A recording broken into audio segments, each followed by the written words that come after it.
السلام عليكم ورحمة الله تعالى وبركاته. الحمد لله رب العالمين والصلاة والسلام على أشرف المرسلين وعلى آله وصحبه الفائزين برضا الله. أما بعد رب زدنا علما وحلما وفهما وعقلا وأدبا كاملا رب تمم بالخير والسعادة. ഒരു സംശയം രണ്ടെണ്ണം കൂടി ഉണ്ട്. ഇൻഷാ അല്ലാഹ് അതിൽ ഉള്ളത് പിന്നെ സ്വർണ്ണമോതിരം പിന്നെ മരുമകന് അതായത് പുതിയാപ്പിളക്ക് കൊടുക്കുന്ന രീതി ഉണ്ട് നിലവിൽ. അതെന്താണ്, അതിനെ കുറിച്ചുള്ള മസ്സല. സ്വർണം പുരുഷന്മാർക്ക് ധരിക്കൽ ഹറാമാണ് എന്നത് വളരെ വ്യക്തമാണ്. ഹദീസ് ഷരീഫിൽ അത് പ്രത്യേകിച്ചുണ്ട്. പ്രവാചകന്റെ മുന്നിൽ അങ്ങനെ ഒന്ന് കണ്ടപ്പോൾ നരകത്തിലേക്കുള്ള ഒരു പിന്നെ നരകമാണ് നീ ധരിച്ചിരിക്കുന്നത് എന്ന പ്രവാചക വചനം നമ്മെ അതിന്റെ ഗൗരവത്തെ നമുക്ക് പാഠം നൽകുകയാണ്. അതുകൊണ്ട് അത് ഉറപ്പ് തന്നെയാണ്. അപ്പൊ ധരിക്കൽ ഹറാമ് തന്നെയാണ്. പിന്നെ ഈ ധരിക്കൽ ഹറാമായ ഒരു സാധനത്തെ ഹദിയ കൊടുത്തുകൊണ്ട് സന്തോഷപ്പെടുത്തുന്ന ഒരു രീതി സ്വീകരിക്കുന്നതും നമുക്ക് ഉചിതമല്ല. കാരണം അതിനോടുള്ള ഒരു പിന്നെ അതിനെ അവോയ്ഡ് ചെയ്യാൻ പറഞ്ഞതിനെ വീണ്ടും നാം എടുത്ത് കൊണ്ടുവരുന്നു എന്നതിലേക്ക് ആണത് വരുന്നത്. ആ വ്യക്തിക്ക് തന്നെ ഉപയോഗിക്കാൻ കൊടുക്കുന്നു എന്നതും തെറ്റ് തന്നെയാണ്.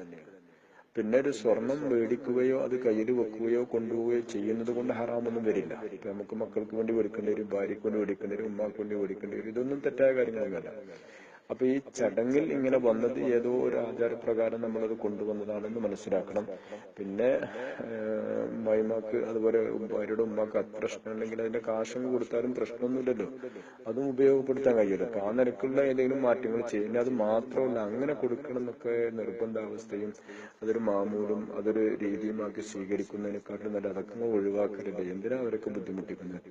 ഒരു കുട്ടിയെ കെട്ടിക്കാൻ എത്രയോ പ്രശ്നങ്ങളും ബുദ്ധിമുട്ടുകളും വരുന്ന സ്ഥിതിക്ക് അതിന്റെ ബാക്കിൽ എങ്ങനെയുള്ള മാമൂലുകളൊക്കെ കൊണ്ടുവന്നിട്ടുള്ള ആ ഒരു രീതി സ്വീകരിക്കുന്നതൊന്നും ശർഈയായിട്ട് അത് അത്ര നമുക്ക് പിന്നെ ഉൾക്കൊള്ളാൻ പറ്റുന്ന വിഷയമല്ല. അപ്പൊ ചുരുക്കത്തിൽ അങ്ങനെയുള്ള ഒരു ഹറാമായ കാര്യങ്ങളെ ഒരു മാമൂലാക്കി സ്വീകരിച്ചുകൊണ്ട് ധരിക്കൽ ഹറാമായ സാധനങ്ങൾ അതിനെ സ്വീകരിച്ചു കൊണ്ടുള്ള ഒരു രീതി ജനങ്ങളിലേക്ക് പ്രചരിപ്പിച്ചു കൊണ്ടുവരിക എന്നത് തടയേണ്ടതാണ്. അത് നമുക്ക് പിന്നെ അനുകരിക്കാൻ പറ്റിയ ഒരു രീതിയല്ല എന്ന് തന്നെ ശർഈയായ വീക്ഷണത്തിൽ നിന്നിട്ട് നമുക്ക് മനസ്സിലാക്കിയെടുക്കാൻ സാധിക്കും. അങ്ങനെയാണ് അതിന്റെ മസ്അലയും കാണാൻ സാധിക്കുകയുള്ളൂ.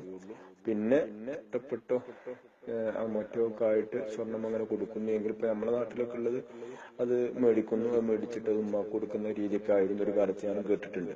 പക്ഷെ ഏതായിരുന്നാലും പരിശുദ്ധ ശരീഅത്തുൽ ഇസ്ലാം പ്രവാചകൻ അത്ര കർക്കശമായിട്ട് നമുക്ക് പാഠം നൽകിയ ഹറാമായ ഒരു രീതി അതിനെ മാറിപ്പുണർന്നു കൊണ്ടിട്ട് അതൊരു ആചാരവും ചര്യവുമാക്കി മറിക്കുന്ന ഒരു രീതി പെൺ സമൂഹം ഏറ്റെടുത്തു എന്ന് നമുക്ക് മനസ്സിലാക്കാൻ കഴിയുന്നത് കൊണ്ട് തന്നെ ഒരു ബോധവൽക്കരണത്തിലൂടെ അതിനെ ഒന്ന് മാറ്റിയെടുക്കാൻ ശ്രമിക്കുകയാണ് വേണ്ടത് എന്ന് ഓർമ്മപ്പെടുത്തുന്നു. അതോടൊപ്പം അത് ഒഴിവാക്കുകയല്ല, അങ്ങനെ ഇഷ്ടപ്പെട്ട് കൊടുക്കുകയാണെങ്കിൽ അതല്ലാത്ത മറ്റു സാധനങ്ങൾ കൊടുക്കാമല്ലോ. ഇപ്പൊ ചെറിയ കാസർഗോഡ് ഭാഗത്താന്ന് തോന്നുന്നു അവിടെ റാഡോ വാച്ചൊക്കെ കൊടുക്കാൻ തുടങ്ങി എന്ന് ഞാൻ ഒരു കാലത്ത് കേട്ടിരുന്നു. ഇട്ടുണ്ടോന്ന് അറിയില്ല.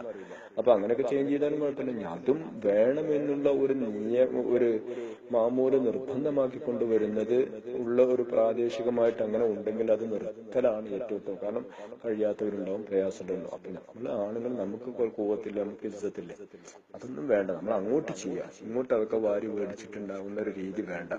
അതുപോലെ നോമ്പ് സൽക്കാരത്തിന് പോവുക, എന്നിട്ട് പിന്നെ അമോശക്ക ഇടങ്ങേറ് മുസ്ലിമത്തിന്റെ ആയിരിക്കും ചിലപ്പോ ഉണ്ടാവാം, ഏതാവട്ടെ അവരിലൊക്കെ കാശ് മേടിക്കുന്നില്ല.